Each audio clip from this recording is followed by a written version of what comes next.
शलोम शलोम शलोम। प्रभु यीशु मसीह नासरी के नाम में आज हम पवित्र आत्मा के द्वारा बहुत ही एक सरल विषय पर जानेंगे, समझेंगे कि समस्याओं का निवारण क्यों नहीं होता। और उससे खूबसूरत बात जो हमारे लिए ठहराई गई है कि हम अधिकारी हैं, राजवंश हैं और वारिस हैं, अधिकारी हैं, पुत्र पुत्रियां हैं, दास हैं, सेवक हैं इस पृथ्वी पर। और हम ये जानते हैं वचन की सच्चाई कि यहाँ का डेरा हमारा कुछ समय का है। उसके बाद भी हम शरीर के द्वारा संसार की लालसाओं के दास होकर जो भी जुगाड़ करते रहते हैं, हर दिन के लिए चिंतित और परेशान होते रहते हैं, ये जानते हुए भी कि हम चुने हुए हैं, बुलाए गए हैं। हमें हमारी बुलाहट नहीं मालूम, चुने हुए हैं ये निश्चित है। और एक संतान का क्या कर्तव्य निर्वहन कर रहे हैं और उसमें ये सोच रहे हैं कि हमें बताया जाएगा, बुलाया जाएगा। तो जब तक हम एक उद्देश्य को, एक इच्छा को सामने नहीं रखेंगे, मैं संसार की शिक्षा नहीं, संसार की इच्छा के अनुसार तो आपने सोच लिया है कि जब मेरे को पवित्र आत्मा बताएंगे तब मैं जाऊंगा, यीशु बताएंगे तब मैं जाऊंगा और काम करूंगा। क्या यह ठीक है? क्या ये जानिए कि पूरा पवित्र शास्त्र परमेश्वर की इच्छा से परिपूर्ण है और प्रभु यीशु ने वही इच्छाओं को पूरा करके एक मनुष्य बनकर दिखाए हैं हमको। ये बहुत साफ साफ है कि परमेश्वर की इच्छा बाइबल में है, जीवित वचन है, वचन बोलता है, ये हम सब जानते हैं। इसके अलग से अगर मन की इच्छाओं के अनुसार हम ये सोचें कि हर दिन का कार्य परमेश्वर के राज्य के लिए मैंने क्या चुना है और उसके लिए मैं कैसे आगे निकला हूं, आगे बढ़ के मैंने क्या कार्य किए हैं। मैं एक मिशनरी हूं, मेरा मिशन है कि सुसमाचार प्रचार करूं, मैं आगे निकलूं। बुलाहट के पीछे रहना कि जब बुलाया जाएगा, तो ये मानसिक विकृति है, मन की विकृति है। मन में रोग लगा हुआ है क्योंकि मन ही रोकता है। जब हम परमेश्वर की इच्छा से एक कदम निकालेंगे, सचमुच में हमने उद्धार पाया है, तो निश्चित पवित्र आत्मा आपकी अगुवाई करेंगे। आपकी सक्षमता जो दी गई है, आपके लिए जो निश्चित किया है, उसे आप रोक रहे हैं। और बड़ा साफ है कि हमारा काम इस पृथ्वी पर बहुत साफ है कि हमें काम करना है स्वर्गीय स्थानों के लिए। जैसे आज हम देखें, एक तीसरा मंदिर यरूशलेम में बनाया जाना है, वहां पर हमारा ध्यान है कब बनेगा, कैसा बनेगा, क्या क्या होगा।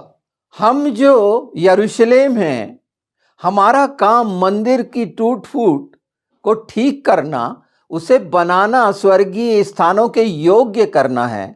और उसके लिए जब हम ऐसा करेंगे तो निश्चित हमारा योगदान होगा इस पृथ्वी पर उन मंदिरों के लिए जो टूटे फूटे हैं, जो नहीं जानते पर परमेश्वर के मंदिर हैं, क्योंकि परमेश्वर की सब संतान है, इसलिए सब मंदिर हैं। और अगर हम मंदिर का देखें तो नहम्याह में बहुत स्पष्ट है, जहां वो बहुत स्पष्ट बोल रहा है नहम्याह।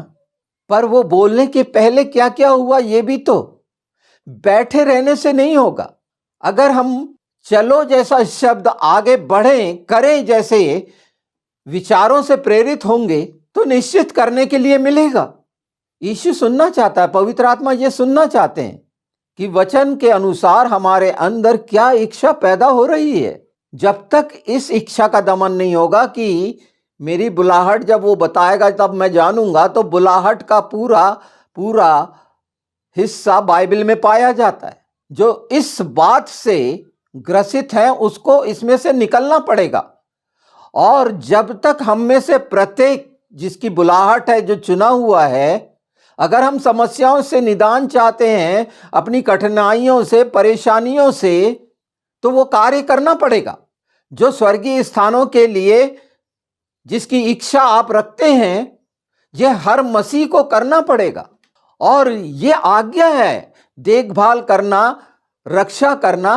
तो क्या हम किसकी आगे बढ़ के जो सुसमाचार का एक अधिकार जिसमें सामर्थ है यीशु के नाम में, अगर हम आगे बढ़कर उनको जो अंधेरे में हैं बताने का काम करेंगे। हर दिन हम दोस्त भाइयों में, संसार में रहते हैं, अपने चरित्र के द्वारा वो मौका मिलता है। पवित्र आत्मा वो मौका भाइयों के बीच में दिलाते हैं। हर कोई धर्म पर बहस करने को तैयार है और बहुत सारी चीजें बताने को तैयार है और बताता रहता है कि वो क्या क्या करता है और क्या नतीजे हुए, कहाँ धोखा खाया, कैसा हुआ। इस विषय में सोचो तो सच में करने वाले बन जाओगे, क्योंकि कराने वाला पिता पुत्र पवित्र आत्मा है। पर बैठे रहोगे कि बुलाहट पता हो तो आपके अंदर इच्छा ही नहीं है परमेश्वर के राज्य के लिए काम करने की। अगर परमेश्वर के काम राज्य के लिए काम करने के लिए इच्छा होती तो बुलाहट का रास्ता नहीं देख रहे होते, कमर कसते और तैयार हो जाते कि वो जो टूटे फूटे हैं, सत्यानाश के गड्ढे में पड़े हैं, उनको निकालते, तैयार करते और बनाते। और बनाने वाला तो पिता पुत्र पवित्र आत्मा है। हम जाकर वहाँ जहाँ आवश्यकता है पुकार तो सकते हैं। हम बहुत सारी मूवीज़ देखते हैं, किसी कठिनाई में कोई फंसा रहता है जानवर या उसके बच्चे, तो वो मनुष्यों के पास जाके शॉर्ट फिल्मों में दिखाते हैं और लोग आके मदद कर देते हैं। हम निर्बल हैं निश्चित, पर ये जान लीजिए कि अगर हम वहाँ हैं और ये इच्छा रखते हैं, एक मन एक चित्त, और ये हम मसीही बार बार सुनते, जानते और बोलते हैं कि अपने सारे मन प्राण आत्मा बुद्धि की शक्ति से प्रेम रख, तो प्रेम रखने का तात्पर्य है कि आगे आकर प्रेम के लिए क्या कार्य कर रहे हैं उस जगह तो पहुँचें। ये मत सोचें कि मैं करूँगा। अगर परमेश्वर की इच्छा आपसे कराने की है तो वो आपसे भी कराएगा। पर अगर हम उस अपने आप को अयोग्य पाते हैं कि नहीं, तो वो उपाय करेगा। हमारी निर्बलता क्या? एक छोटा बच्चा एक गड्ढे में गिरे हुए किसी को भी, चाहे वो मनुष्य हो चाहे कोई पशु हो, नहीं निकाल सकता, पर वो बोल सकता है, बता सकता है, और कार्य तो जिसने सृष्टि रचना की है वो करेगा। हमें चलना है, हमें निश्चित करना है उद्देश्य। अगर हम उद्देश्य के प्रति सचेत नहीं हैं तो सचेत कैसे होंगे? यही पवित्र आत्मा आपके सामने रख रहे हैं। और ये तमाम समस्याएं जो संसार और शरीर की हैं, कठिनाइयां, ये आप दूर होते हुए पाएंगे। ये आश्वासन नहीं है। हर कोई कहता है कि तो इसको कठिन बनाने की जगह ये इतना आसान है। जब तक आप परमेश्वर के राज्य के लिए जो पवित्र शास्त्र में पाया जाता है वही आपको मिलेगा, अलग से नहीं मिलेगा। और जब ये इच्छा रखेंगे कि परमेश्वर के राज्य के लिए, जैसे हमें आज्ञा है, बचाने वाले बने, छुड़ाने वाले बने, चेले बनाने वाले बने, बपतिस्मा दिलाने वाले बने, आज्ञाकारी बनाने वाले बने, तो सच बोलने की क्षमताएं पिता पुत्र पवित्र आत्मा के द्वारा आपको मिलेंगी ही। व्यक्तिगत प्रार्थनाएं, ये सब चीजें ठीक है, पर परमेश्वर के राज्य के लिए आपका क्या योगदान है? एक शानदार शरीर मिला है आपको, उसका उपयोग कहां तक ले जा रहे हैं आप? घर में बैठे बैठे प्रार्थना करने से नहीं होगा। पवित्र आत्मा सिखाते हैं, ले जाते हैं। मैं भी तो गया, मैं तो अकेले जाता था, हर घर में जाता था।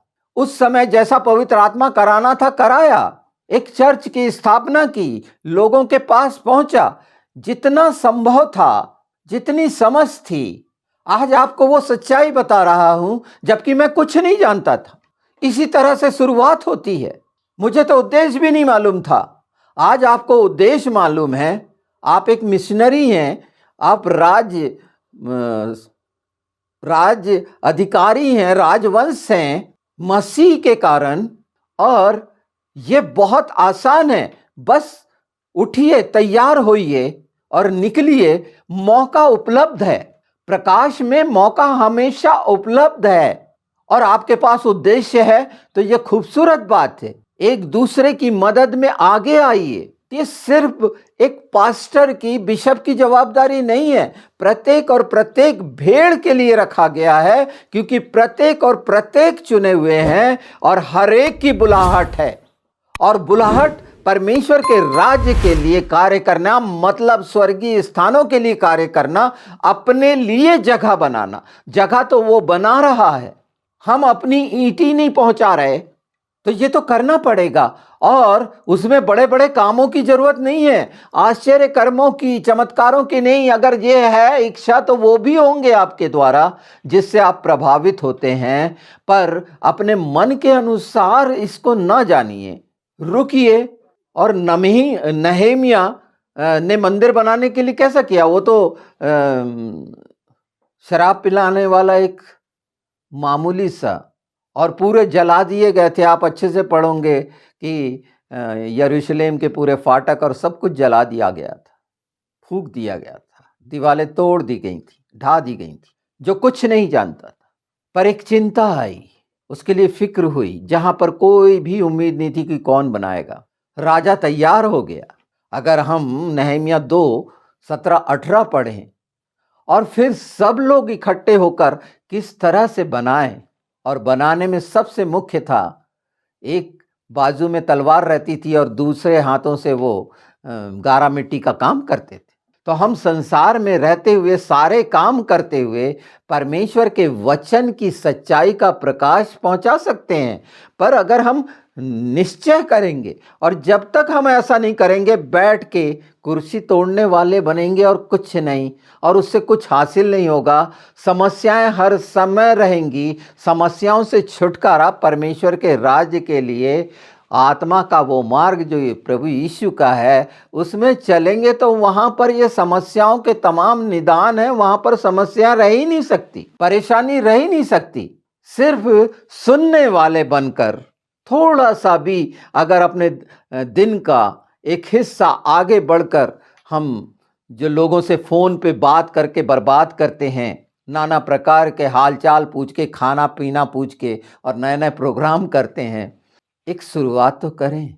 हम में से प्रत्येक के लिए मौका है और परमेश्वर किसी को भी तुच्छ नहीं जानता।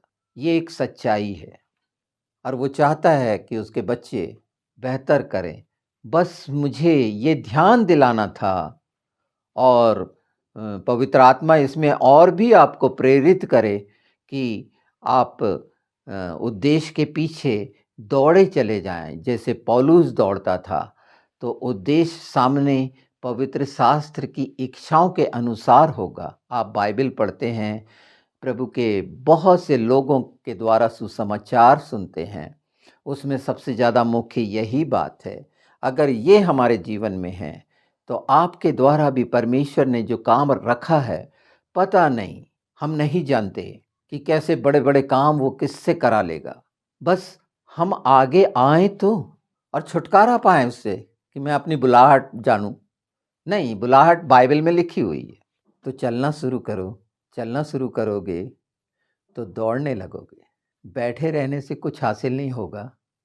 वहाँ समस्याएं ही आएंगी, कठिनाइयाँ और परेशानियाँ आएंगी और हर समय उन्हीं के लिए प्रार्थना करते रहेंगे। और दुष्ट यही चाहता है कि ये इसी में गुथे रहें और आगे ना बढ़ें। जबकि ये अंतिम समय में अगर हम प्रभु की भेड़ें हैं तो हम स्वर्गीय स्थानों के योद्धा भी हैं और हर योद्धा का कर्तव्य है। कुछ पुकार लगाते हैं, नरसिंगा फूंकते हैं, कुछ युद्ध लड़ते हैं। अलग अलग काम सबके लिए रखे गए हैं। आपका चुनाव हो चुका है। जब इस उद्देश्य के साथ अपने प्रार्थनाओं में रहेंगे तो निश्चित आपको बताया जाएगा, और जब बताया जाए तो सुन लेना। ये नहीं सोचना कि ये मैं कैसे करूँगा। नहमिया को सामने रख लेना। ऐसे बहुत से हैं, पर यहाँ तो मंदिर का है और बाइबल में बहुत स्पष्ट लिखा है, बाड़े और नाकों के टूटे हुए का बनाने वाला कौन होगा?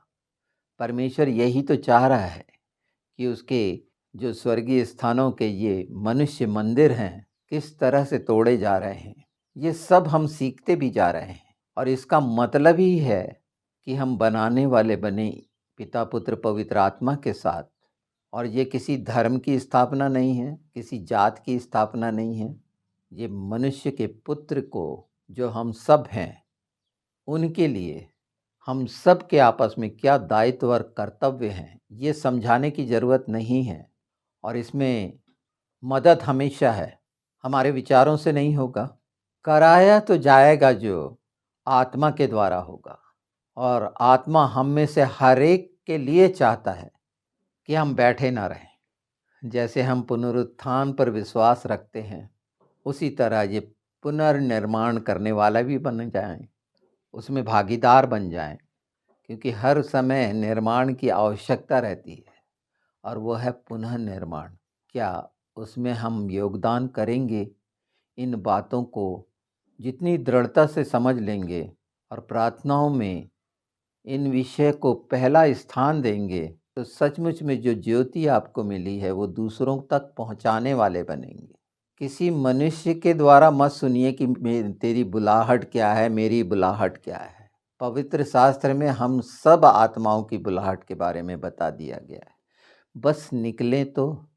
और हम में से हर कोई किसी न किसी बात में पारंगत है, सक्षम है, जानकार है, परिपक्व है। कुछ न कुछ योग्यताएं हम में हैं, उसका उपयोग करें परमेश्वर के राज्य के लिए। ये होगा सच्ची महिमा देना, उसकी स्तुति और बड़ाई करना, मोठों से बोल देना और करना कुछ नहीं। तो निकलिए, बहुत बैठ चुके, बहुत आराम हो गया और सचमुच में आत्मा का आराम चाहते हैं और समस्याओं से निदान चाहते हैं, तो ये मूल बात है। ये बाइबल में ठहराई गई है, ये अलग से नहीं है। और जो सुन रहे हैं, निश्चित पवित्र आत्मा आप सबको, जो ऐसी इच्छा रख रहे हैं, निसंकोच आगे बढ़ी। भयभीत होने की ज़रूरत नहीं है, शंका करने की ज़रूरत नहीं है कि कैसे होगा, क्योंकि मसीह खुद कहते हैं, यहोवा ईरे, उपाय करने वाला, जिसने वादा किया है कभी नहीं छोड़ूंगा। ये सच्चाई के वचन आपकी आत्मा के लिए, आपके द्वारा बहुत सारी आत्माओं के लिए पुनर्निर्माण का कारण बनेंगे यीशु के नाम में। और देखेंगे संसार और शरीर की समस्याएं कहाँ रहीं पता ही नहीं होगा। और वो आनंद जो यीशु ने देके गए, वो शांति जो यीशु ने देके गए, वो जीवन में काम करेगी। और उसमें सारा अनुग्रह और सब बातें हैं।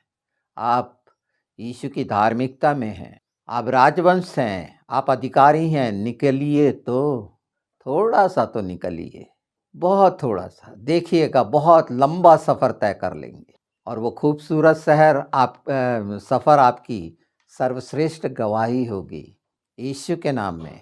और हम सबको ये इच्छा रखनी चाहिए और सबके लिए यही प्रार्थना भी करनी चाहिए। हमारी निवेदन विनती यही होना चाहिए। बहुत हो चुका खोलना बांधना, बिल्कुल जहाँ वास्तव में खोलना बांधना है वहाँ करिए ना। ये पाया जाता 22:22 यशायाह में। सुनिए 22 यशायाह, मैं दाऊद के घराने की कुंजी उसके कंधों पर रखूंगा और वह खोलेगा और कोई बंद ना कर सकेगा, वह बंद करेगा और कोई खोल ना सकेगा। ये शुरुआत है। प्रकाशित वाक्य में बहुत स्पष्ट लिखा है 3:7 में यही बात हम नए नियम में पाते हैं। जो पवित्र और सच्चा है, जिसके पास दाऊद की कुंजी है, जो खोलता है उसे कोई बंद नहीं कर सकता, और जो कोई बंद करता है उसे, और जो बंद करता है उसे कोई खोल नहीं सकता। यहाँ हमारे प्रभु की जो प्रभुत्व है, संप्रभुता है, उसका प्रमाण है ये। और जैसे पैताख खोलना, इफ्ताह खोलना, इन चीज़ों को जाने कि ये जो रखा गया है, इसके पहले कि सेबना को ये चेतावनी दी गई थी। और जब आप सुनते हैं रेफरेंस को तो आगे पीछे जरूर पढ़ लीजिए, क्योंकि जो मत्ती 16:19 में कहा गया है वो मैं पढ़ देता हूँ। मत्ती 16 उसका 18-19, मैं तुझे स्वर्ग के राज की कुंजियां दूंगा, और जो कुछ तू पृथ्वी पर बांधेगा वह स्वर्ग में बंधेगा, और जो कुछ तू पृथ्वी पर खोलेगा वह स्वर्ग में खोलेगा। वहाँ हमारा महायाजक जिसे ये कुंजी है, जो दाऊद के उससे है, उसका खोला कोई बंद नहीं कर सकता, उसका बंद किया कोई खोल नहीं सकता।